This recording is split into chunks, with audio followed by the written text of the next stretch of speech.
Welcome to the session. So last week we started talking about productions and operations management, just a brief overview, what it would entail and what are some of the things which we would be looking at. So today we want to discuss a very exciting topic in productions and operations management, which is I hope you guys also find it close to your heart. For me, it is quite close to my heart. It is global environment and operations. Global environment, you can call it international uh, environment. People coming from other countries, how you engage them. Maybe you can also think about cultural understanding. Because the talent nowadays, companies are because of the interconnectivity. It is easy to connect with people from across different regions, relatively speaking, from the past. So companies who can afford, they find the best talent wherever it is, and again, if they can afford, then they can bring them on board and stuff like that. So that is what it is: global environment and operations. There is a standalone course on this. Some of you might have taken it with me, international business management, in which we talk about similar type of things, but that is broad. But we would like to discuss as much as we can in terms of production and operations management. So same things which we were discussing last week, what production and operation management would entail. You are thinking about the similar type of things in the context when you are thinking internationalization or globalization, you can call it, going into global environment. But it is just that the scale and scope of all those indicators, pointers which you were mentioning last week, it just becomes broader, and the stake of the company becomes broader, because you are maybe you would start some operations in your city. Let's say you start some small business manufacturing soap or something like that in Kingston. You test it out, you see customer response, you try to improve your product. Maybe your country is giving some incentives to small and medium size, worker SMEs and stuff like that. You take advantage from that, and then if you are able to do well in your city, then you will expand to other city. You take out to Ochorius, other cities, Montego Bay, wherever, and slowly you become your product becomes available in most of the parishes, and then you make put a label of product coming from Jamaica, and then you test it out in your nearby countries, and then slowly you expand, and then you go in international market. Generally speaking, most of the companies in the world would take this route, like start small, learn from mistakes, learn from customer feedback, improve it, and so on, so on, so on. You do that. But lately, as you guys were mentioning, technology aspect in the last session also, nowadays companies can directly and very quickly, they can scale up without even going through the step by step procedures which I just mentioned, like you start small and grow as you go. And then depending on which sector you are talking about, quickly and suddenly and on the same time, a company can launch a product simultaneously in multiple markets. Yes. So please think on these lines. I can give you some examples, but it is best that you guys think of your own examples and try to share. So for example, Netflix. I'm sure you guys are familiar with the company and enjoy their shows, but you should also read about the history of Netflix, how it came about, what the competition which it was facing, especially what was the strategy Netflix used. And it would help you, maybe not in this course, production and operation management, because global environment is just one topic in this. Maybe in a course like strategy management, if you will read about Netflix from now, you would be understanding the concepts and whatever you go through in a strategy course, strategic management, something like that. If you have any course like that, it would be easier for you to really get hang of what you read in the textbook, in the modern world, if I can say that. So if you will, you can run a Google search also, how, just quickly, it will take 1 minute for you, like how Netflix expanded. Netflix, I was reading about it like some months ago. You can correct me if I'm wrong or I'm forgetting something. They in one time they expanded from few countries to, like, they launched their product in like 60, 70, 80 countries simultaneously in one go. Yeah.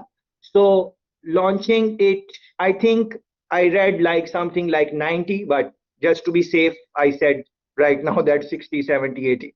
So, but it is more than, when you will read, you will know that they simultaneously in one time they expanded their market just from that, like in one go, entering in multiple markets. Yeah. So we can argue that there maybe product is different or whatever, but this type of thing was not possible. Just few years back, it was just not possible to launch your product in a way that it goes in multiple markets simultaneously in one go. And then if so, that is a soft product, you can say that, like it is intangible type of product, you can't really. But you can, on the other hand, you can think about Amazon, for example. So Amazon is, now I won't tell you the examples, you will have to read, but some examples are coming in my mind from Amazon side, that they would launch simultaneously in in in one go in multiple markets. So what I'm trying to say, that try to find some companies which would have launched their product in one go simultaneously in multiple markets. Yeah. So this thing was not maybe available a few years ago, but now, maybe a decade ago, 2 decades ago, this was not there. But nowadays companies are doing that. So there are, of course, positive pros and cons, you would have to think about that. uh, Earlier I was saying that the concepts and the conversation remain same, just like what we were discussing last week, if you were here, or you can listen to the recorded session or posted on RVLE. But it is just that the your stake becomes very high. Why your stake becomes very high? If someone asks you why the stake of a business is higher when they are going in international market, how would you respond to that question?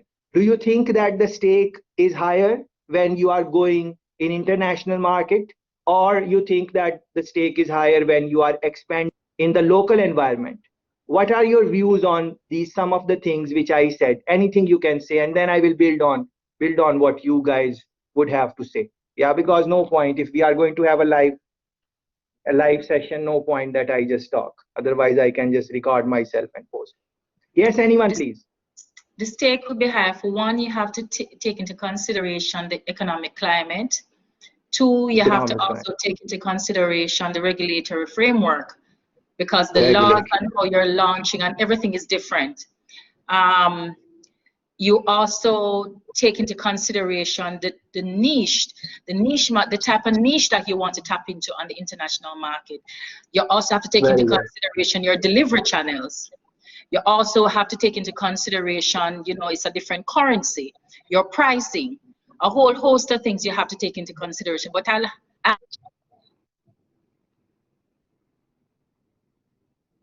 so there are also cultural culture, yeah.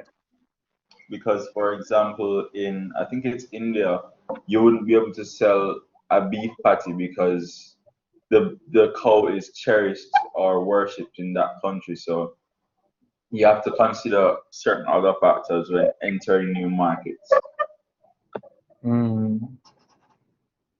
Very good. Cultural sensitivity is I think, if you have to take out one thing which you would want to talk about, I think it is cultural sensitivity. Being sensitive to how the people where you are going, how do they behave, how do they go about doing things.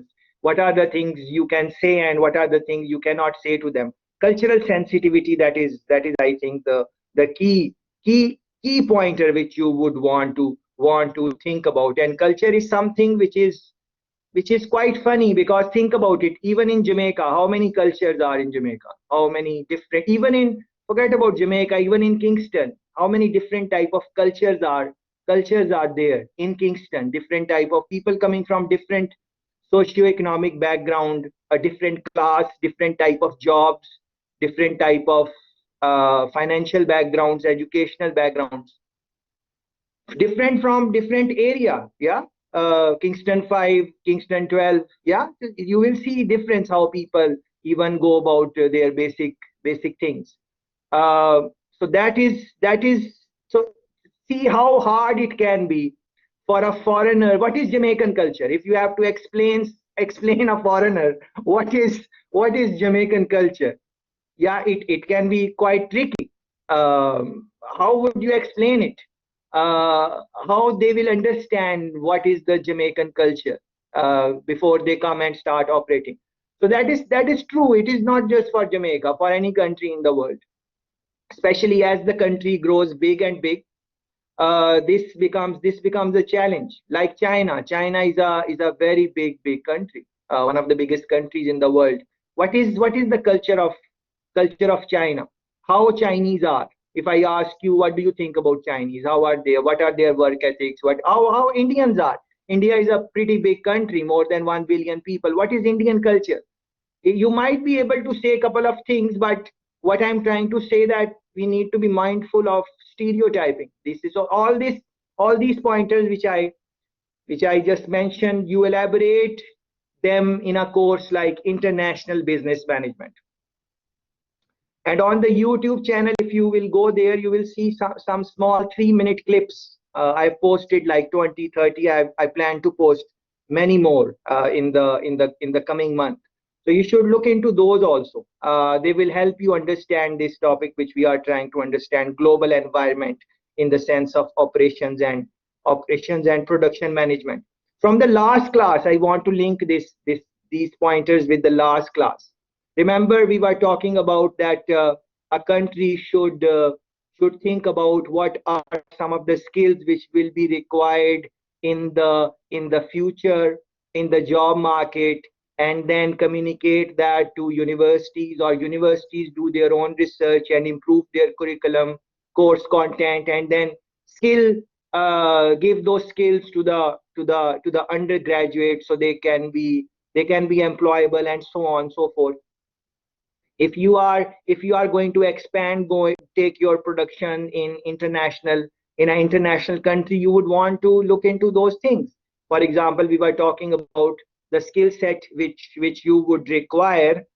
Is it available easily in the market? I think Grant was making a couple of points on that. So you can think about it, and all these things which Grant mentioned. Look into these things. For example, pricing. Yeah, pricing. What is are you familiar that even the top products, like more expensive products, what can I say? Apple phones. The Apple phone is in different markets. The price of a new Apple phone is different. Yeah, so you can run the search. It is different in different markets. In US, it is different. In Europe, it is different. Why is that? Yeah, Take into same specification.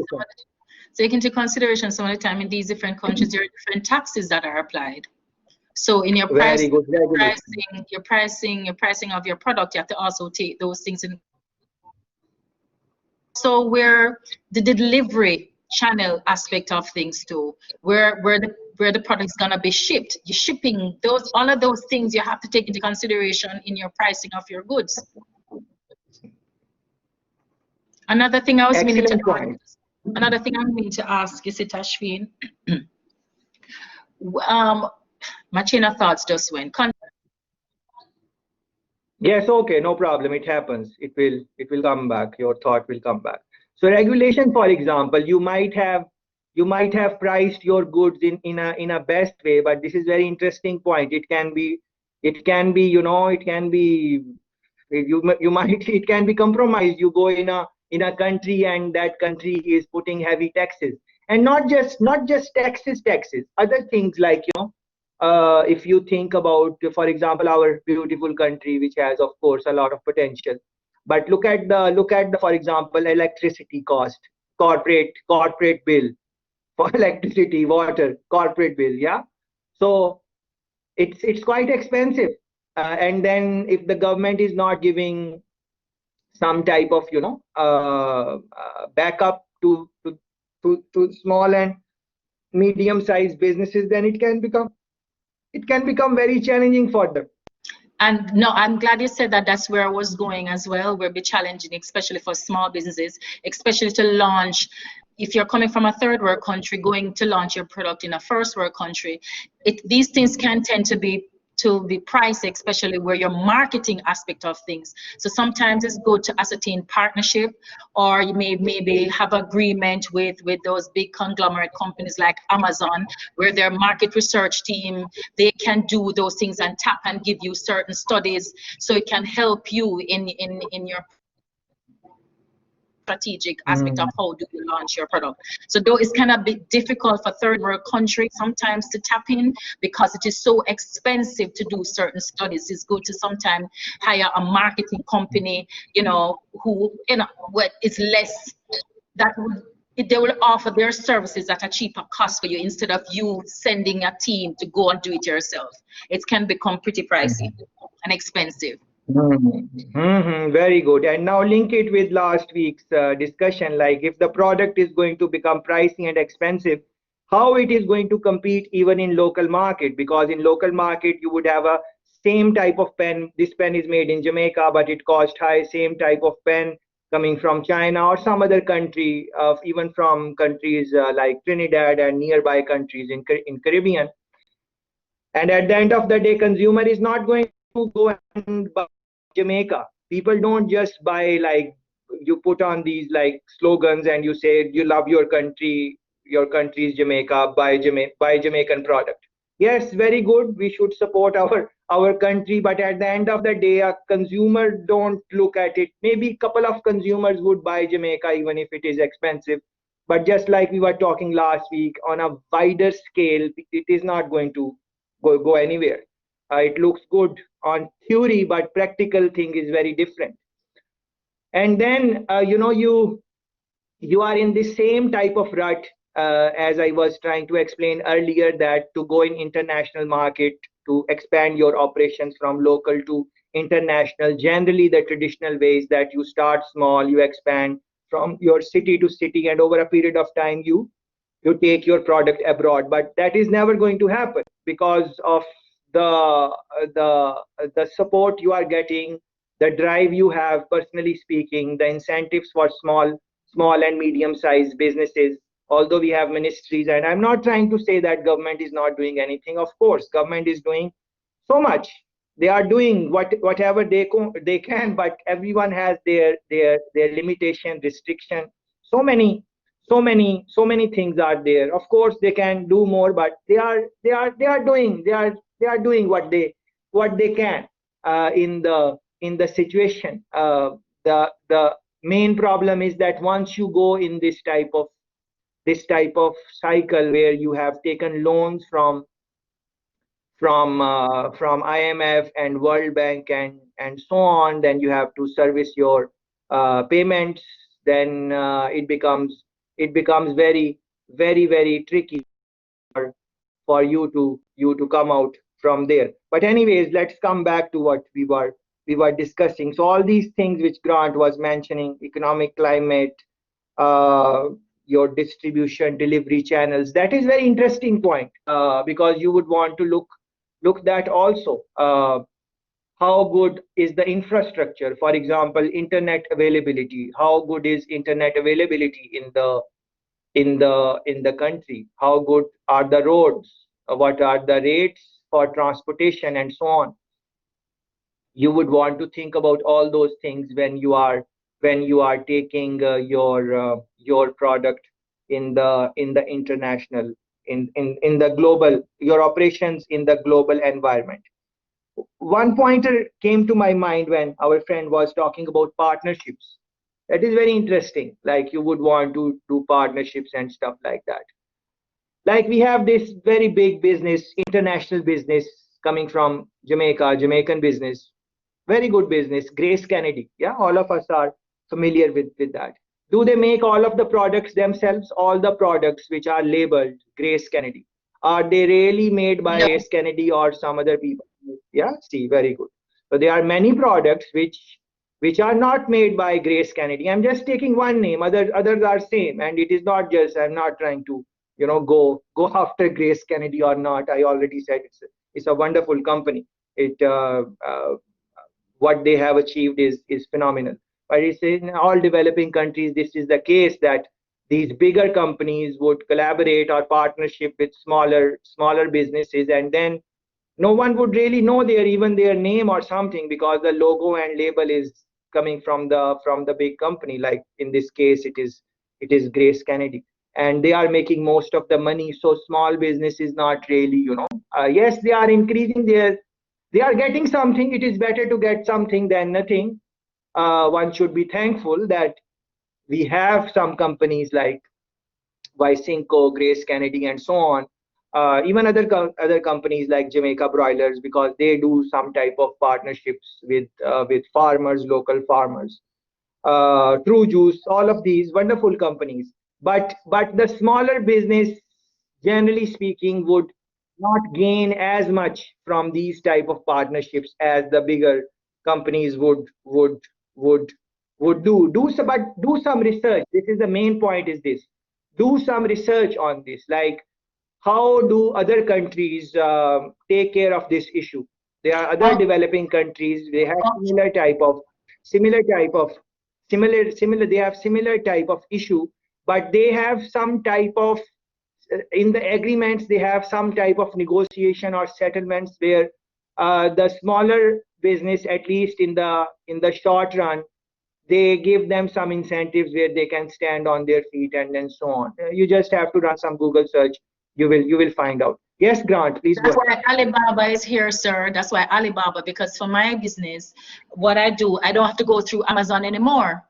And it's the same product, the same suppliers from in China that Amazon uses, and put their price on top. Now we can go directly to these suppliers directly through Alibaba. Yeah, very good, very good. So this is the disruption of technology. This is the disruption, big time. Anyone can source from anyone. You just have to, if you, for example, let's say you have something to offer, and you think that people in the world are going to like it if you can market it and so on. Over a period of time, of course, nothing happens overnight. Things take time, generally speaking, in business.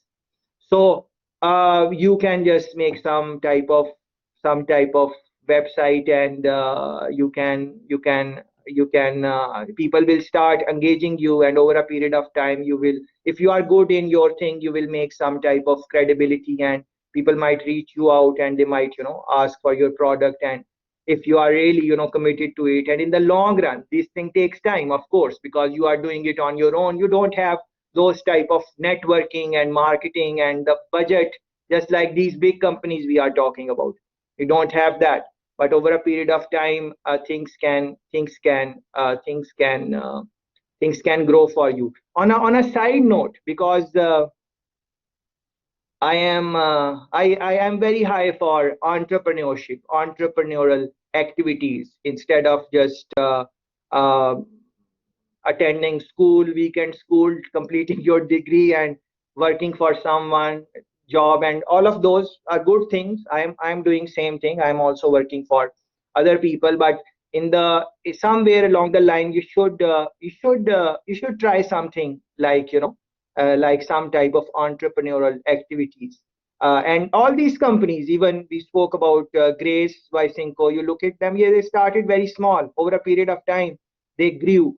And if you have something which you think that people will like, if they see, if you have some product which you can offer. It can be any product, wherever your heart is, wherever your mind is, whatever skill set you have to offer. I would encourage you to I would encourage you to give it a try. And don't get disheartened if you don't get any result in 1 year, 2 years, 3 years. It is a long time. If you are passionate about something, you like something, offer it and so on, and then see how it grows. Because this internet is quite.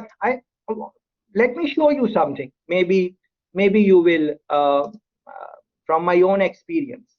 I'm going to you are familiar with my website, PB Works, where I'm not uploading directly on RVLE. The links are there. But look at this. I hope you can see it on screen. This is the visitor map for for my website. Yes. So look at the reach of this. So I did not do any type of marketing or advertising or something like that, and I'm not very experienced also. It's just like 5 years. And this website I created like 2 years, 2.5 years ago. It shows the date here when I created, April 12, 2018. So you can call it in April, it will be 3 years. So, but look at the reach. This is Jamaica, of course, the bigger dot. So of course, more people are visiting from here, but look at how it has people in US are coming on the website to see what is posted there. In Europe, look at this, what is happening, and in different parts of the world. It shows you, of course, heavy traffic is from Jamaica, but every now and then people from other countries are visiting. And let me also tell you that every now and then I do get some type of offers also from some consultant or some university, and they ask me that, okay, if you are interested in speaking to our people there, we can invite you, and so on so forth. I think 7-8 opportunities I have gotten in different parts of the country without really advertising or something like that. So yes, of course, I did not even know about this, and this was not the plan when I created this website. I created this website just for you guys, University of West Indies, and what I did, I kept it open. I did not put any restriction or anything or any fee or anything like that.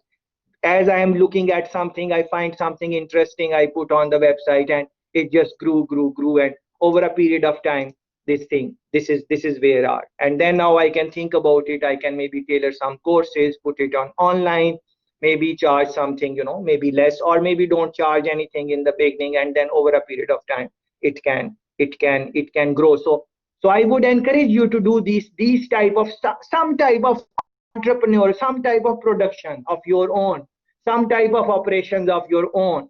Give it a try if there is something. And for most of the people, always there is something to offer and so on. Yeah. So anything else? What do you think? Like, help me with this. You are operations, production management. You want to go in global environment. What are some of the things you think are very important? A business should look into that. It is very important. So one of the things which clicked with me was Wally mentioned cultural, sensitivity, understanding, and then Grant mentioned a couple of things there. But outside of that, any other thing comes to your mind? There is operation, production, any type of business. They are going in global environment. What can be some of the advantages? What can be some of the disadvantages? Anything on that? What they should keep in mind? Is it good to go slowly, step by step, like look your product, first establish your product within country and then go overseas, or it should be otherwise? What are your views? Are you impressed with any company, any international business? What is your favorite international business, and why it is your favorite international business? You think about that. If I ask you what is the product or service you love the most in the world, I'm sure you can think about something. So tell us which product or service you like. Why do you like it? Most likely it will be some type of international business. Yeah. So if I ask you what product or service you like, how would you respond to that?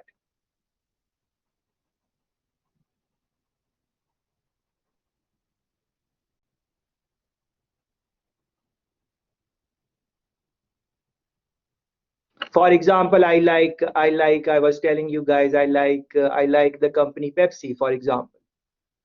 So, and Pepsi and Coke are rival. And are you aware that in the history, if you look at the history of Pepsi company, you will see that there were three different instances where Pepsi offered Coca-Cola to buy them. Like there were three chances where Coca-Cola International could have bought Pepsi. Three different chances. I think in the 50s or 60s or something, or 40s, something like that. But they did not buy it. Yeah. So what I'm trying to say, that identify some of the businesses you like and then look into their history. How do they reach here, where they are? And I think that is very interesting way to learn about global operations, global working in global environment, how these companies manage that, no matter which company you look into. So for example, this water bottle, we now have the companies sell bottled water, but there was one time when people wanted to start this business of bottling water and selling water as disposable, in disposable water bottles. So people would say, who is going to buy water? No one is going to buy water like that. I think similar story is of by Cinco when they started their water business. Water, uh, the older people in the company who started it, they were saying that no one is going to buy a water bottle. This is water. Who is going to pay for water? We are country of land, water, and wood. So who is going to buy? No one is going to buy water. But look at it, people buy water. And that is true across the globe. So what I'm trying to say, that find some company, international business which you like, read about their history, try to understand how did they reach wherever they have reached now. You will learn a lot. And please think about these pointers which we raised about partnership, and how of course there are positive sides and then there are dark side. You can think about the dark side, as I was explaining, the exploitation of smaller business and so on.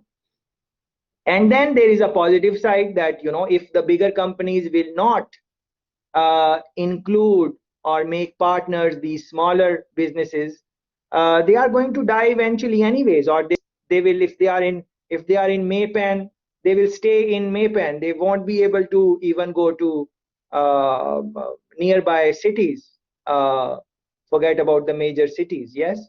So these are some very interesting things to look into as you go in global environment, as operation production manager. What are some of the things you should think about? How various things are connected. For example, when Grant was talking, she mentioned pointers from your economics class, like fluctuation, how stable is the currency, the things you read in your introductory economics class. All of that is, you are, as an operation manager, you are mindful of those things. And most of the times you will see that when operation is going in international market, global environment, they are trying to select the country. They look at a couple of things which are like straightforward, and they are almost more or less same, like the government is stable or not, how are the people in terms of acceptability, cultural norms. Crime is one thing which we did not discuss, neither in our first session nor today. That can be one problem for foreigners, because you and me might be safe in wherever we are in Jamaica, because we know where to go and where not to go, and what times to go and how to, because of our experience, we know over a period of time. but a foreigner is just reading the news in the media. So their perception is very different from how we perceive, because the foreigner is going to read that, this is the very high murder rate, and every day couple of people are murdered with some machete or very in a deadly way, and different, whatever. So we might not have experienced ourselves that. We might, even staying in the country, we might be just listening to these type of stories. But for a foreign person who is just dependent on media, and how media sensationalize the stories and stuff like that. So for them, for international business, how tricky it can be. Even if what I'm trying to say, that all the indicators can be very good in a country, but it can be just one or two things which are not good, which would stop the operations to bring their infrastructure in your country. And if they don't want to come in your country, then more or less you are going to stay poor, because if any country, there is no country which is prosperous and there are not many international businesses operating in the country. There is no country. You can do the research on this. Uh, the more the international businesses are operating from a country, the chances of for that country to be rich, more prosperous, goes high. Yeah. uh, and unfortunately, we don't have those type of things, because the things are linked. If you have an international business operating in Jamaica, then of course the way they price their product for the local consumer will be less when you compare the same product's price when they are shipping it to US, because of the charges and whatever you want to call it. So the more international businesses are in Jamaica, or in any, we are not discussing Jamaica, to be honest, in any developing country, the chances for those products to the price of those products to be less are going to be high. And if the prices are more affordable, then the consumer is paying less for the product, so he has more disposable income which he can use in other activities. So this is one side which people are generally aware, and I'm sure I did not tell you anything or give you any pointer which you said to yourself, I never thought about that. But here it comes. I'm not sure if you might have thought about that or not, but on the opposite, if the country is developed, let's say Germany. So Germany is a developed country. Per capita income is very high. Prosperity is there. Yes, they are going through COVID and that type of situation, but the government has good decent amount of money with them. And more or less the class difference is not as high as developing countries, because generally speaking, people are in the divide is not very high, if I can say that. Yeah. So it is a developed country, but what are the business opportunities in Germany? Yeah, so you can do some research on that, or any developed country. What are the business opportunities? So more and more the country is developed, more and more it is developed. That means that there are more and more businesses, more and more competition. The price for consumer is high. But on the other hand, the opportunity of new ideas or new type of business also goes down when you compare it with a country like Jamaica. In simple words, the opportunity, business ideas which you can work with in Jamaica are far higher than any developed country, because in the developed country these things are already done, but in a developing country you have more chances. So on one side, we should think about negatives and all of those things. Yes, very good, and tell our government to do more and whatever we want to say. That is fine. But on the other hand, we should also appreciate that there are many things which are not been done. So there are many things which we can work on. So now this is also linked with entrepreneurial activities and those type of things. So I hope you can think about these things and then see what. So as an introduction, these were some things which I wanted to say about global environment and operations. Link it with the last week's discussion also, uh, and last week discussion also. Um, let me see some pointers, maybe not all of them, but maybe if there is something worthwhile to discuss in your on the website, we can talk about that. There are a couple of clips, you can watch those in your own time and whatever. So look at that, global environment and operations strategy. Yeah, so what is like strategy? How are you going to decide what should be your strategy to enter in a country? What are some of the variables you will think about when you are going to launch your business in any country? uh, these are all the things which we discussed and many more. You will have to think about all of these, especially, yeah, 1 second. I think this was very important. Laws and regulation, I think Grant mentioned it. That is very important to understand the law of the land, because two countries which can be neighbor with each other. They are neighboring countries, they can have the same language, same type of culture and whatever you want to call it, but the law of the land can be different. There are some nitty gritty smaller things which you might want to think about. And also don't think that as operation manager you will be doing all of these things. Not at all. That is neither it is possible nor it is nor it is advised. You should know about these things, that you are going to think about these things, but you should of course have experts in that area. So let's say if you have made a product in Jamaica and you want to launch it in a global, you want to take it to global environment. Let's say you want to take it to Panama.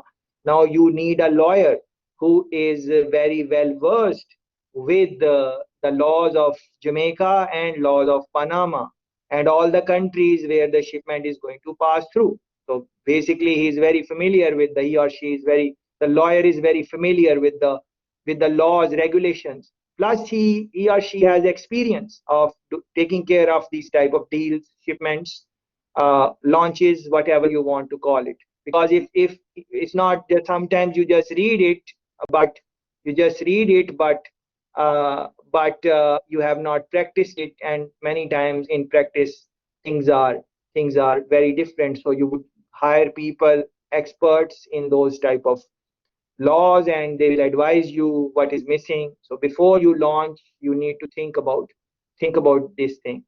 um, yeah, I asked you this question a while ago, that what do you think about the stake of the business? Why do you think what do you think, like, stake is higher when you are going in international market, or is it same, and whatever? And couple of you, I think, answered the question, and thanks for that.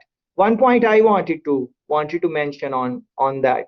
One of the reasons why the stake is very high is because the international climate is not very forgiving.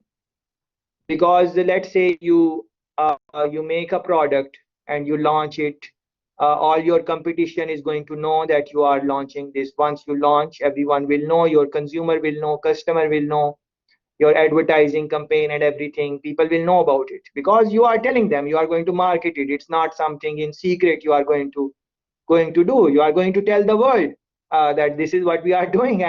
And if it does not work, and you have to retrieve, and your product fails, now when you will relaunch it and try to take it back, in that country, or per se in any country, your competition is going to remind the consumer that this company, this product is no good, because they tried to take it in international market and see they this was missing and this was missing and this happened and that happened. And small things can happen, like the naming of the product. You can run some searches that in some countries, international business launched the product with a name which was in some other language which that company was not familiar. Let's say we are English speaking Caribbean and we launch a product in Spanish speaking Caribbean, and we put a Spanish name to our product, and then we don't, without realizing that in our target country this word has different meanings or whatever. Yeah. So if you run a Google search, you will find many mistakes which which companies have made. So yes, this point, intensive markets, intensive. Thanks for that, Grant. Very intensive, very deep market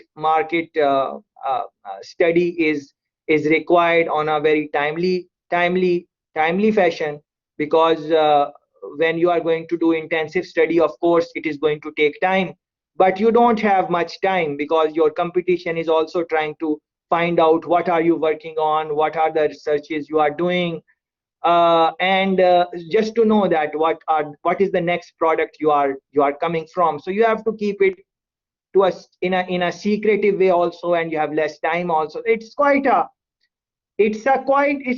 not a one-man show. In other words, operation manager, you want to on a shorter level, you can be a good operation manager for a small business or whatever. But if you want to really be a good operation manager for a bigger company, let's say Grace Kennedy, you should not be just looking at your own department and whatever. You need to have friends and networks in other departments within the company and understand different pointers in the supply chain. And it would be best that you have worked in one way or another. And please pay attention to all the comments Grant is making in the chat. They are quite useful for all of us to think and reflect.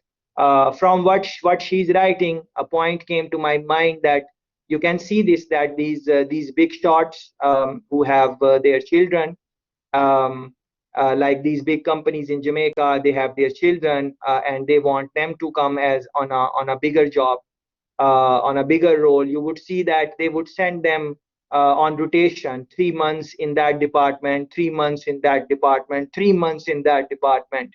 So there are 7, 8 different departments, finance, market, whatever you want to, in different.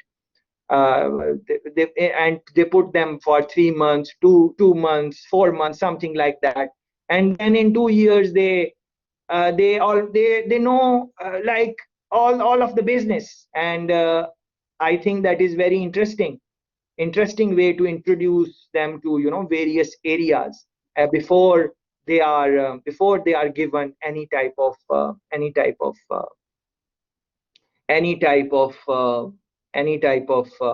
bigger responsibility. I was looking at the course content of some international universities. One thing which I really liked, like for like you guys are doing bachelor's, so maybe sometime would come and you would want to do your master's or MBA. Just for your information, I was looking at some, I don't remember the universities or whatever, but you can run the Google search. Like there are some business schools which give you some internship opportunities, and in that opportunity they give you, like if they give you 2 months of internship in a big company, in that they give you 2 months in one area, 2 months in 2 weeks in one area, let's say 2 weeks in finance, 2 weeks in supply, 2 weeks in distribution, 2 weeks in sales or negotiation, depending on your concentration and what you want to focus on. I think that is very interesting idea. Yeah, so please think about these things. Yeah. Why would these things you would want to look in your own time? I don't plan to, spend our valuable time on these, like reasons why a company, if I ask you why a company would want to globalize, what it means is that why a company would want to take their business to international market. If I ask you that, I'm sure you can respond to that. For example, to make more money, to get more customers, to internationalize, to get the best talent from the world, all of those things. So you can look at these type of things in your own time, and see these type of organizations you should. So for example, WTO, yeah. So what you would want to do is just run a Google search on WTO, go to their website. Like for example, here we are, World Trade Organization. You come here, and then you just spend some time on this. Yeah, on this. Yeah, it's a beautiful website. For example, trade topics. When you are in trade, please pay attention. This is important. Yeah. So you are going on WTO website, trade topics. See how many different anti-dumping, balance of payment, GATT, aid of trade, subjects treated, civil aircraft, investments, trade, all over different type of, from service to trade monitoring and so on. So I'm not going to tell you which topic to read on. Yeah, that is not my style of doing things. What I would say that you decide what you want to read on, and just whatever based on your own interest, you decide which. So for example, if I were here, because I am in education and learning, maybe I would want to click here, e-learning website, just to have an understanding how they are looking into their e-learning, or whatever it is, whatever they are talking about. Or maybe I'm interested in negotiation, so I would maybe look into this. And I'm interested in import licensing, so I would look into this. It takes 5 minutes, 10 minutes, just to see what is happening. Look at this. This is very interesting. Women and trade. Yeah, women and trade. Yeah. So just like this, you can, and they have their Twitter feed also. They have their news section. Every now and then, whenever you have time, you can read about those things. And look at this, for example, World Trade Report 2020. Yeah. So why don't you just download the publication just like that? You click here and then see just read the preface. What are the things they are talking about? Yeah. What are the frameworks they are talking about? Yeah. They are talking about ICT enabled economics, things like we are talking about. So from here, you can just maybe download some section, or you can just download full report. I'm not asking you to read all of this report, and I won't be asking you questions in your midterm or finals, or it's not anything you will be evaluated on. But this is what you should be doing in a course like this. So you should read on this, not to be examined, but it will, even if you read it for like 5-10 minutes, your knowledge is just going to go from one level to another, and so on. And then look at this, opinion pieces. These are very top people in their field. Yeah. So you want, for example, this one, I would read this, industrial policy, innovation, global route. I would read this, education and health as industrial policy. So just click this, and this piece, how long it is? It's just three columns. I think 5 minutes, 10 minutes, you can read on this. Yeah. So why don't you read on this? Yeah. And this is, she is an associate professor from Tuck School of Business. And you can, after this, whatever you think, just like I asked you in our session, what do you think about this idea? And you guys tell, or at least think in your head. You can just run a Google search for the guy. Why don't you run a Google search for the guy and find him and find his email? How hard that can be. Look at this. This is the same guy, Dartmouth.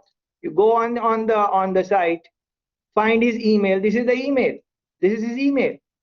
Yeah. So you send him an email. What you think about it? Yeah. His area of expertise is international economics and policy. So you can say that, okay, in our discussion we were discussing this. We are coming from Jamaica. This is our situation. Just like 5-6 lines. this is the situation Jamaica is. If we want to get economic prosperity, what are some of the things our government should be doing? What do you think? Yeah, so exchange in some type of dialogue. You think he will not respond? I'm 90% sure he's going to respond. An email coming from Jamaica, University of West Indies. Jamaica might not be very known for international business, but we are very famous people around the world. People people want to people know Jamaica for our other achievements and stuff like that. So you should do these type of activities. I think you should be and look at this. From this you can establish how big the guy is. He's quite big. He has like 1,000 plus citation. The girl, sorry, yeah, 1,000 plus citation they have. Yes. So look into this. These are the papers which they are talking, which the person has written. So for example, based on my interest, I would read this: trade, education, and the shrinking middle class, and so on. Yeah. So, but I'm not asking you to do this. Yeah. It's not like you have to do this. But I really think that instead of going through the PowerPoint slides and stuff like that, you should spend your valuable time in these type of activities. So I just showed you for WTO on my website, PB Works. When you will go, there are some postings and stuff like that. You can now do your search. Which one is for us? Caribbean. CARICOM. Yeah. So look into CARICOM. Look into, follow their Twitter handle. See what is happening. You guys are already familiar with the issues. The Trinidad and so on and so forth. But if we do international business management together, then we can elaborate on that. But for production and operation management, I think if you do this type of activity, I think that would be nice. One of our friends was talking about cultural sensitivity and those type of things. These are like thievery, like people they just take things from the plant. Yeah. So this is a common issue in our beautiful country. Not saying that we are thieves, but the problem is that people who don't have enough, they see something on the plant and they just feel that I'm not getting well paid, so let me just take the things with me. And it is not just the lower class, even the educated people. Like for example, they will use the printer of the office for printing their children's work, and they will take the office stationery to home and all of that. Not saying you guys do it or I do it. You have seen this type of thing, bribery. That again so for example, bribery, you would want to look at this type of thing, like for example, corruption index international, something like that. So it will show like CPI, Transparency International. They have their, so you can see which country is where, and accept all countries. Yeah. Jamaica, let's see. Jamaica has 43 score, and it is number 70. So the higher your number is, the more corrupt your country is. So this type of, so 87 is New Zealand. So of course these Scandinavian countries like Finland, Denmark, Norway, Sweden, they are on this side. And if you go on the top ones, you have like these type of countries. So you can look into these type of things. But then again, don't stereotype. Don't think that, and this is a common mistake which people make. They think that they are going in a country which is known to be corrupt, so everyone is corrupt there. No, nothing like that. In our services in Jamaica, although we think that, for example, we think that police is corrupt. Yeah, police will take bribe. Maybe yes, they will, but not all of them. If you are not lucky, you might find some officer who is not into this, and you try to give them some type of bribe, and it's gonna show you lockup. Yes. So this type of cultural sensitivity you can only gain by having good partners in the country which you want to go. If you are going alone, it is going to take a lot of time, and in the beginning at least you are going to make some mistakes. And like for example, you guys what mentioned, or maybe I mentioned in last session, McDonald's entry in Jamaica, it did not work. They went out and never came back. Yeah, so what is that? Is McDonald's a small weak business operations? Do they don't know all these things which we are talking about? Of course they know all of this, but still they made this mistake. So do some research in the recent times. In the recent times, have you seen some businesses which came in Jamaica and they closed? Yeah, because they did not work. I remember in Loshusan area, this company came. This was Haagen-Dazs? a franchise. Haagen-Dazs, yes, thanks, Grant. Yeah, so they came, and why I remember it, because I remember that beautiful picture. If some of you have gotten a chance to go there, it's a very nice picture they had inside of a guy and girl, and the girl is eating the ice cream. Her eyes is on the ice cream, and the guy's eye is on the girl. Very beautiful, romantic, beautiful picture they had in their facility.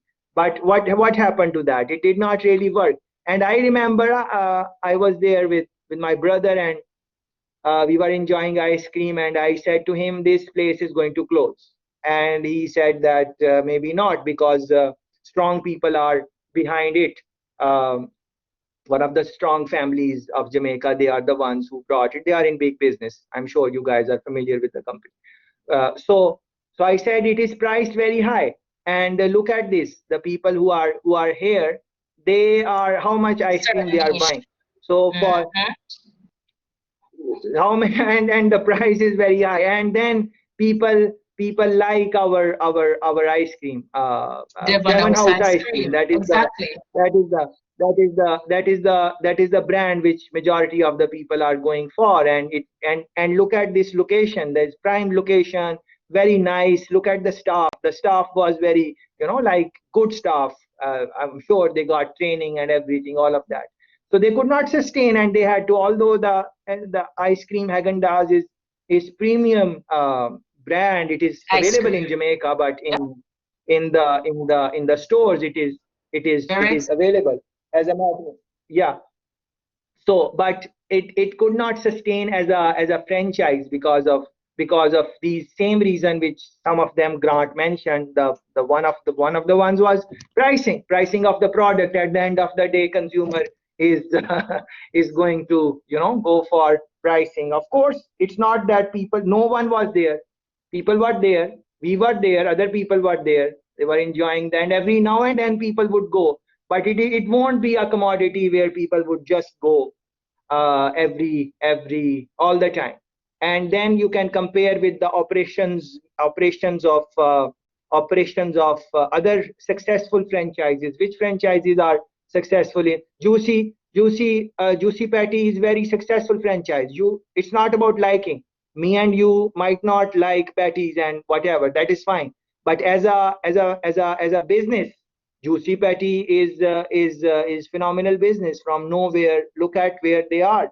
Uh, Look at their reports. You will be happily surprised how much money Juicy Patty make. And look at the patty. It don't cost much. I think 100, 200, 250, something like that is a patty.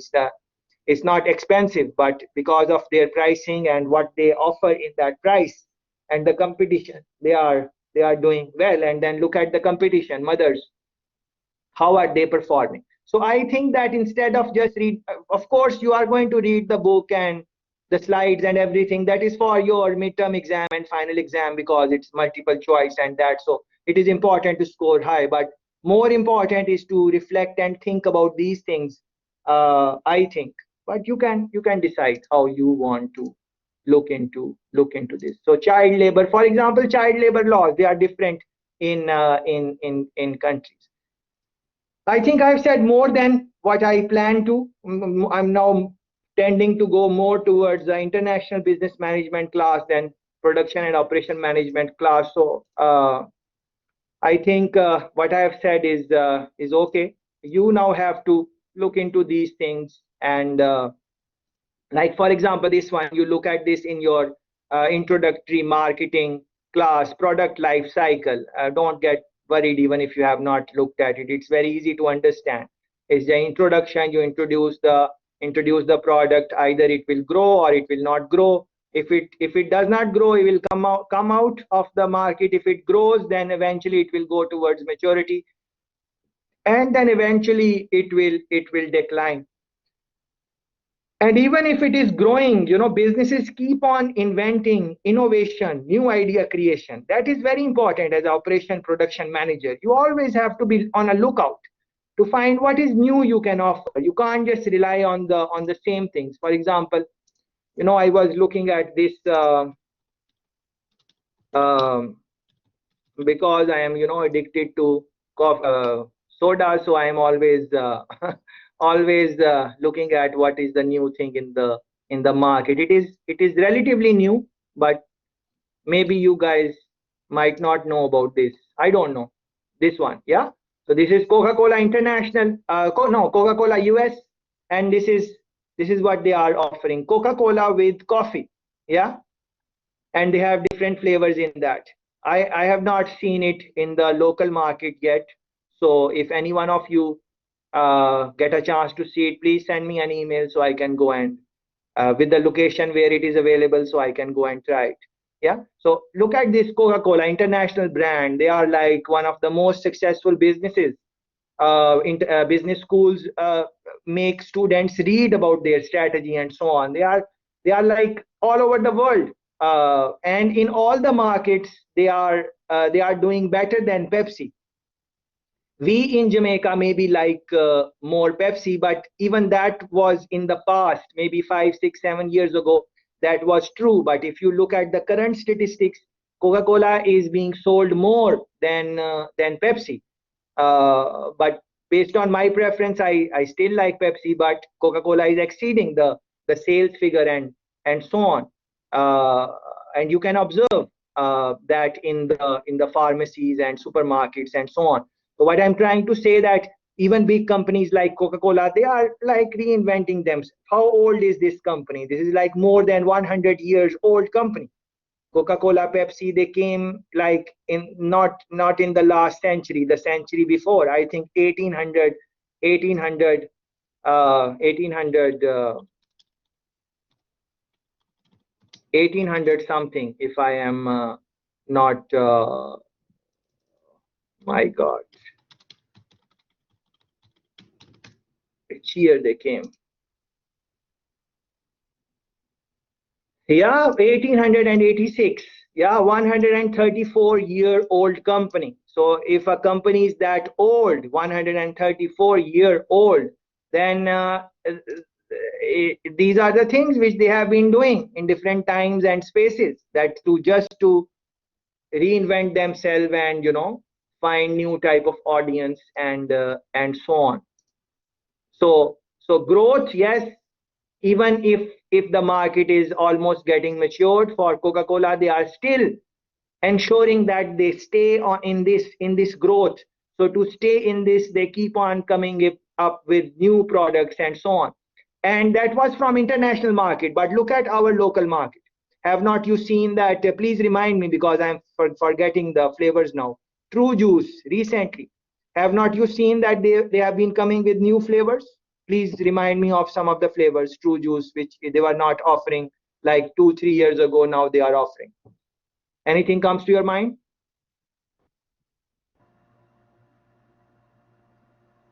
Sorry, sir. Yes, sorrel was there. Like they always come in the season. They come in sorrel, but I was seeing some new flavors, I think.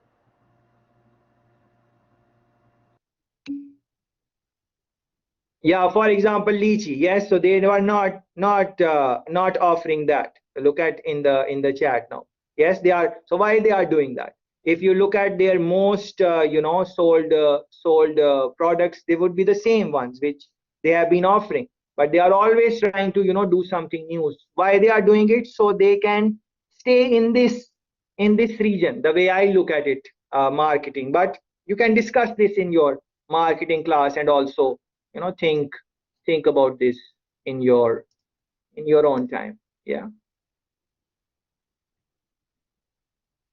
Yeah, so this is in a short, we can go on and on. It's a quite elaborate area: global operation, environment and operations. What are some of the things businesses should consider, think about, and so on. So please, I hope you will read on this and try to develop your own thinking on these lines.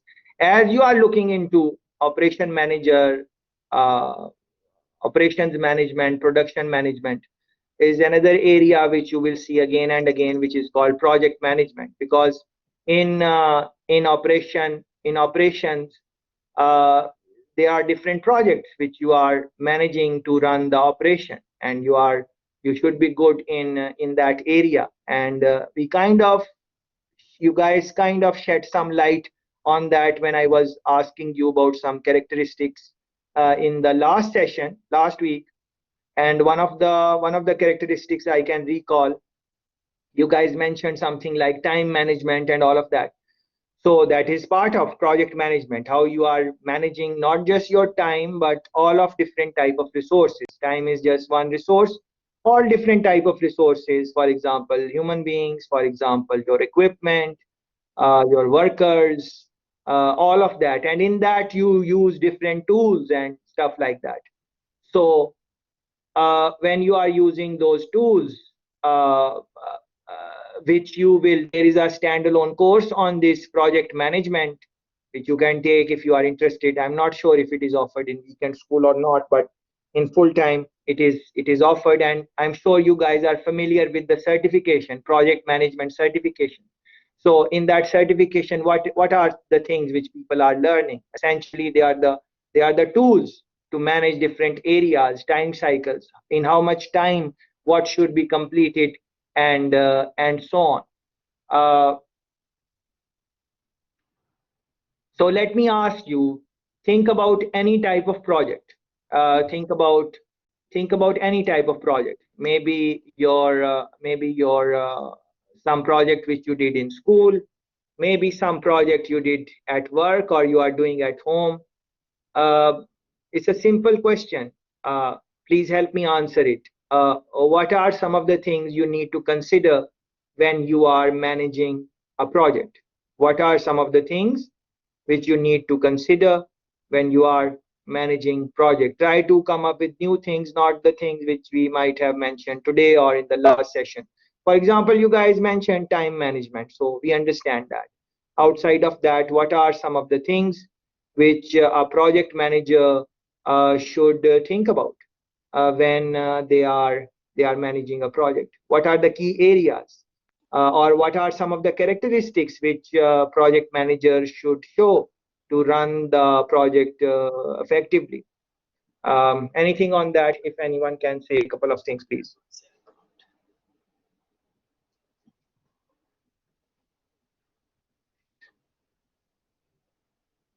Sometimes in time management, one task is depending on another. So it's a lot of variables is involved in time management. Is which one in the whole project management, which one of the tasks is required first? You have to do A before B, that sort of thing. And how, when you put these together, how you're gonna complete it in what time? What is the time frame that management gave you to complete this by? How are you going to achieve it? Because they would have given you a time frame that I need this out at X time. How are you going to achieve it? How many resources is going to be required to achieve this project? I guess others can chime in. Very good, very good. And try to think about some of the things which I was mentioning in the first interaction last week. If you guys can recall, I was saying that a project anything start, think about it. What can go wrong? What are some of the weak areas? What can go wrong? Where you need more preparation? Make a list of that. Make a list. If you fail, what are some of the things which can be the reason why you would fail? And then work on that. That is one strategy to ensure that you manage your projects in a better way. Please run a Google search. You have internet, you have Google. Please run a search that what percentage of projects fail in the world, globally speaking, and tell us the figure. Please run a Google search. What percentage of projects fail, globally speaking?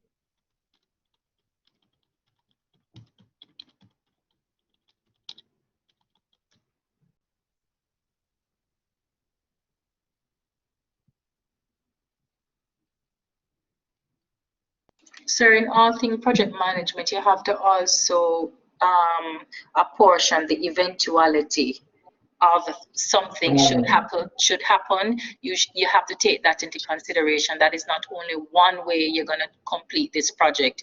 You have to put those clauses in. If we have, for example, natural disaster within your project, what is it you're going to use to mitigate this? So you have to put other in the event. Any project management, you have to have in the event of, what do you do in the event that this machine stop working? What do you do? That sort of things you have to also take into consideration. Very good. So open to uncertainty, open to failure, that is something which you would want to keep in mind, as Grant very nicely explained. Look at this, for example. These are some shocking project management statistics, and there are different numbers online. I'm just going to show you one of them. 70% of projects fail. 70%.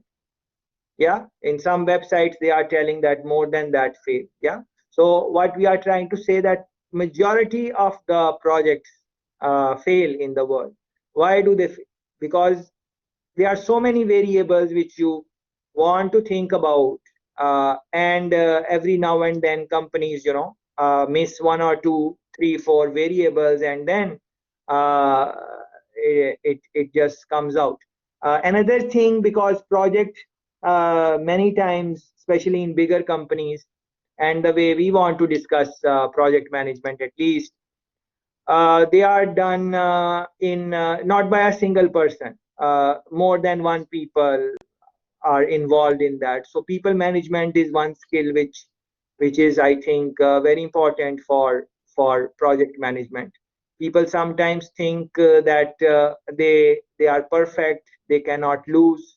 That type of overconfidence is there, especially as you, and nothing is wrong in that. Sometimes you naturally get overconfidence because you have done something again and again and again. So you feel that you have so much experience and nothing can go wrong. But with the experienced people, what I have seen, that yes, nothing goes wrong in the smaller things, but when experienced people make mistake, they make very big mistakes also.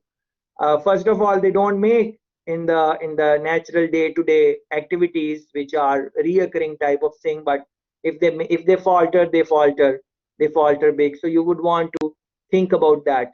The timing, I think, the timing, not just in the sense we discussed in our first session, timing also in the sense that how much time you have allocated for one activity. Just like Grant was mentioning, many times in the project, it is step you have to complete A before you go to B. Just like you have to, if they had this type of condition that you have to pass coursework before you sit in the final exam. So you cannot sit in final exam if you don't pass the coursework. Some universities have that. We don't have that. Yeah. So for us, this is, you have to pass overall. Either even if you fail midterm, you can still pass the course, and vice versa. Yeah. But in some other type of project, they can say that you have to complete A before you go to B, or in some other, there are different names for this. You can look into this in a project management book. You will be very easy to identify the names and so on. But in terms of time, what I wanted to say is that time allocation, like you have 1 month to complete whatever tasks are given. Many times why projects fail is that the time thing is not paid attention to. So it takes, for one reason or another, it takes more than 1 month. So when it takes more than 1 month for you and me, it might be a simple thing, but for a business which has orders to shape, who has salaries to pay, and all so many different things, they cannot afford even a delay of couple of hours. Forget about days or weeks. So when the things go beyond the time they were scheduled for, the your cost goes up, your cost of running equipment, hiring people, and so on, and all of this is budgeted. Like projects are budgeted. What is the budget for different phases in the project? I think one of the major reasons for project failures is that not identifying the the time, and then the people skill. I think that also you have to, that leadership type of, that thing, sometimes that is missing. People are not cooperating, teamwork.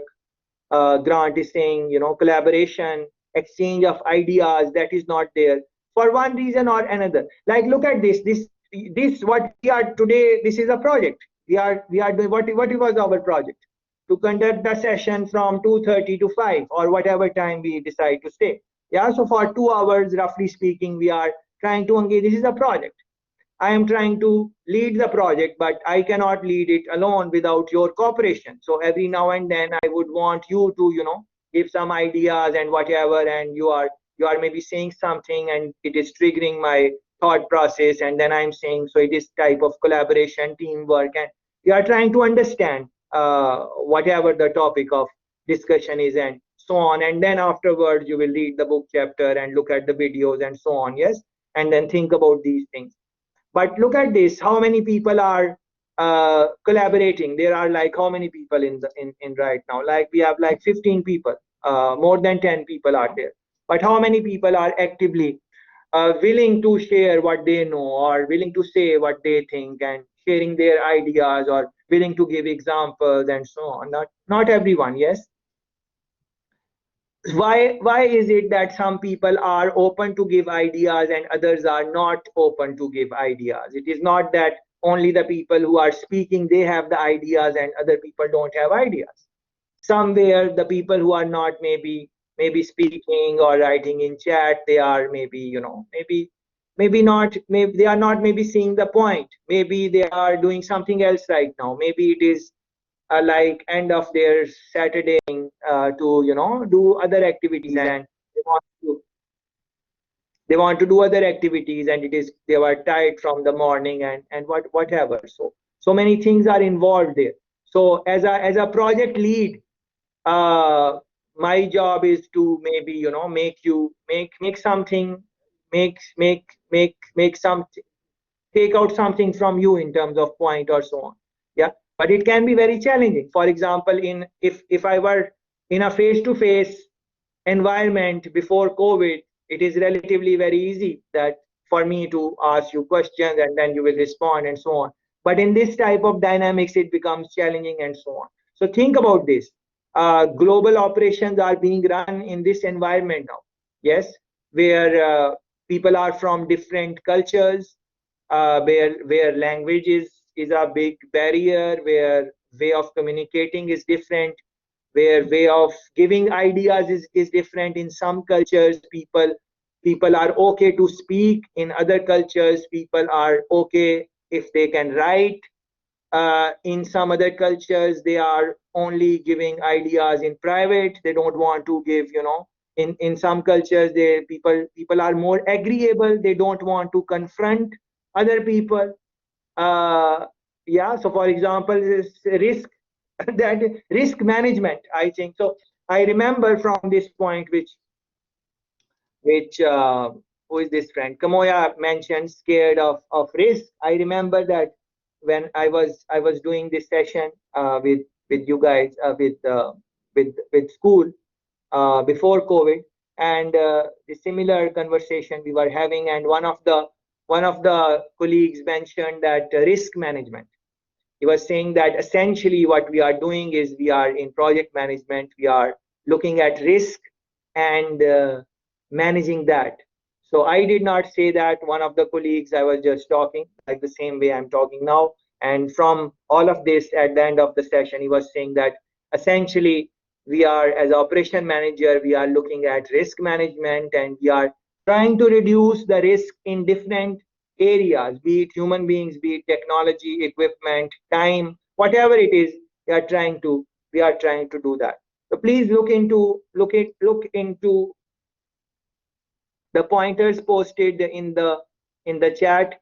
They might trigger some ideas in your head, and you can think about that. The slides are there.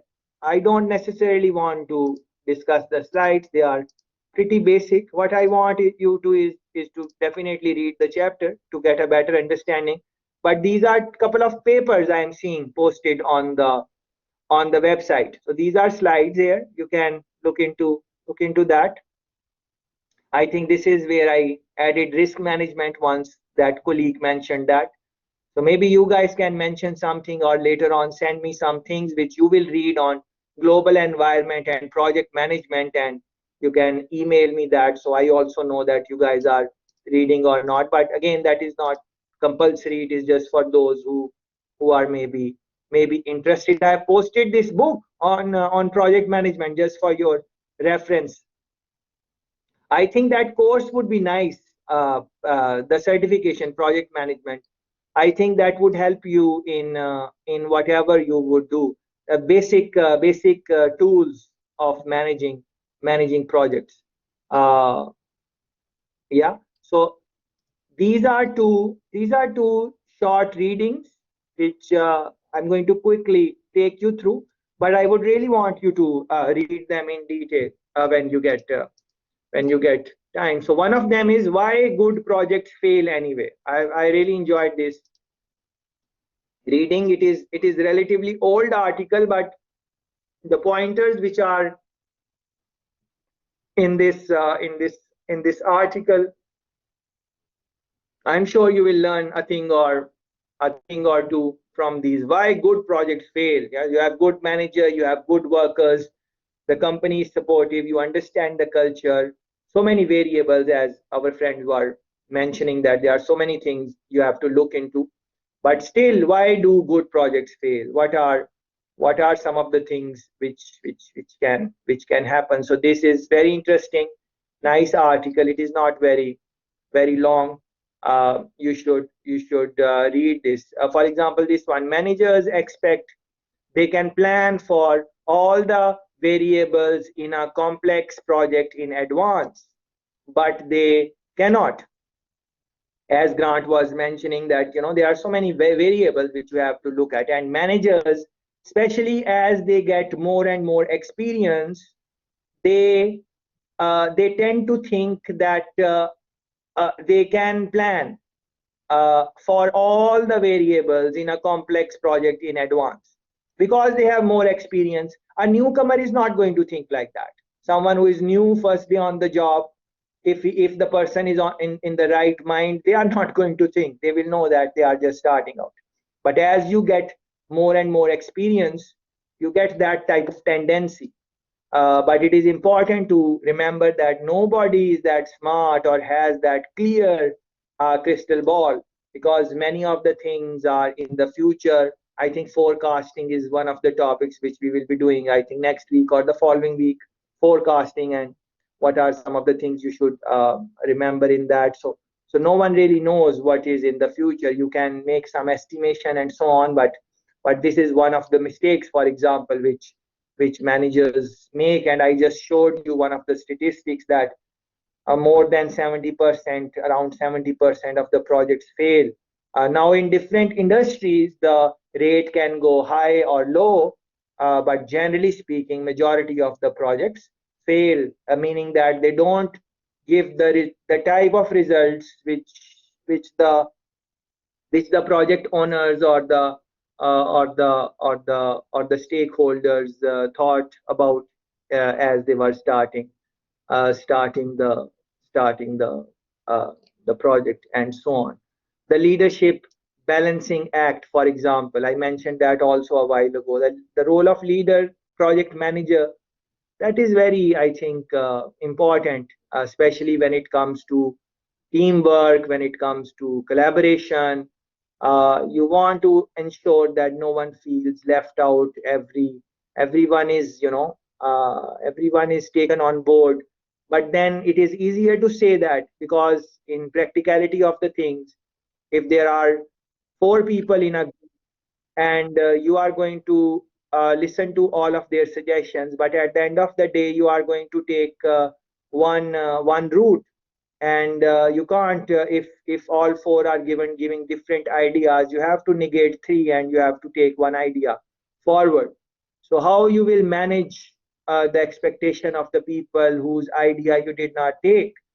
It can be very challenging with human beings, and that is the trick and art, whatever you want to call for leadership. Yes, Grant, please go ahead. What do you Yeah, I was saying, sir, we're especially when you're a project manager. I mentioned earlier in the chat that you have to have excellent communication skills. You have to have those people skills that you have everybody to buy in on getting this task or this project completed. And at the same time, no one is an island. You also have to take into consideration that you have to make provisions for inflation, which a lot of us don't do. You also have to take into consideration where the regulations can change while you're doing this project. You were working on a particular regulatory framework and something passed. What are you going to do? And you're already in this project. You're at the basically near to the final project and the regulation change. So a lot of things can come up, but the most important thing is you don't have, as a project manager, you have to have synergy. You have to, people responsible for each aspect of the task. You have to let them feel worthy. You have to let them, they have to have that bind to say, hey, let us all work together and respect. And a lot of the times you have the differences, the personality differences, and this team need to get this done before this team or whatever, and there's no understanding, autocratic leadership style instead of coming together as a team. People have to feel you, that you respect them and you understand them, and you give them the timeline, give them the variables around how are we gonna, and no matter if a lot of persons don't do, what you need to do when you're collaborating is take those persons' suggestions. Let them give you the suggestion. How are we gonna complete this task? Not, I would like you to do this. I am telling you, this is what I need for my project. No, how are you going to help me to acquire this task? That sort of thing. I think that is what in a lot of projects where you don't have that, and you always have some department taking a very long time when they're to meet, they're not meeting. It's a whole host of things. You have to be that type of person. Follow up, make sure, have that type of synergy. You trust me, you have to basically, as one would have said, kiss people ass to get what you want. Basically, I'm just is realist. You know, this person liked it, this person is an analytical person, this person, you have to know the different personality types and use your skill sets to achieve what you want and get what you want out of those personality types. Because trust me, you're not, if you don't know those personality types, knows what makes them tick, your project won't go to the end and get the success that you require. Excellent, beautiful. And please make note of these points which our friend just mentioned. It triggered my memory, and I'm remembering one thing, that in a project, she was saying different things can go wrong. And one of the projects, the main lead, the person who was leading, that person, young person, not very old, he died. So in the middle of the project. So yes, it is sad news for the family and friends and everyone, but the project was in the middle, and no one was really, they never really foresee this coming, or they did not plan about this. And generally, we don't plan about these activities. We don't generally think about, we don't even think about death. If I can say that, start trying a conversation about death in 3, 4, 5 people, and they will tell you, no, don't talk about that. What happened to you? No one wants to talk about that. Even on funerals, even on death day, no one is really talking about death. but these things happen, and then the project was definitely gone in a very bad shape. If they had at least had some, so even if not death, some type of succession planning. Many times small businesses are not doing that. The boss is boss, and the boss might be 60, 65, but he's keeping all the secrets in his heart. There is no documentation what will happen after him. People are not doing that. You will see even in the corporate world in Jamaica, people are not documenting many things, because they know that if it is in the document, then no one is going to come and ask me where that file is. they won't be relevant. Yes. So if I put everything in document, that for this you go here, for this you go here, then why would someone come to me? They won't come to me. They will just go there. And so many people don't document and those type of things for this reason. But it is good that government of Jamaica is slowly but surely going towards transformation and digitization, and you are seeing it in different departments. But these are very interesting things to really think about. Very good pointers. Yeah. This so so so so leadership, in the same paper you will look into accountability. They have at the end of the paper, they are giving some type of best practices and so on. Well, it is all over in the paper, so please see if you can scan through that quick read. Maybe it will take 10-15 minutes. You might like a thing or two in that paper. Yeah, so please look into that. And there is another paper. This one, I really love this paper. I've read it multiple times, and every time I read it, it helps me to keep the ideas which are mentioned in this paper fresh. I would encourage you to read it. It will definitely, because life is about projects, and the things which Grant mentioned. Many times we are not taking care of those things, and we just learned that majority of the projects fail. So we should try to at least learn what are some of the things which we can do to ensure that the failure rate is as less as possible. So for that, this 5-minute read maximum, I think you should look into this. Performing a project pre-mortem. Yeah, I've mentioned this idea in the first session, and I mentioned this idea today also. So I wanted to tell you that I learned that idea from this. This is from Harvard Business Review, September 2007. Performing a project management, just this much. That's it. Yeah, maximum 1 page. Yeah. So essentially, it is that when you start, you know what is post-mortem. Yeah, post-mortem. When someone dies, they do post-mortem. After the death, post-death, they do the analysis. What went wrong? What was the problem? Is it suicide? Someone killed it? Heart problem? Whatever, it comes out in the post-mortem after someone is dead. So same way, there is a pre-mortem. So before someone is dead, before the project is dead, you do the pre-mortem analysis, thinking about what are some of the things which can go wrong. But that is in simple words. In this 1 page, they will explain you how to go about that. The paper was the series was published in MIT Press. So it is quite an interesting article to read in terms of project and what are some of the things you do in terms of pre-mortem analysis. Yeah, so please spend some time reading that. Here are some clips also. You can watch that in your own time. That is it which I wanted to say about global environment and project management.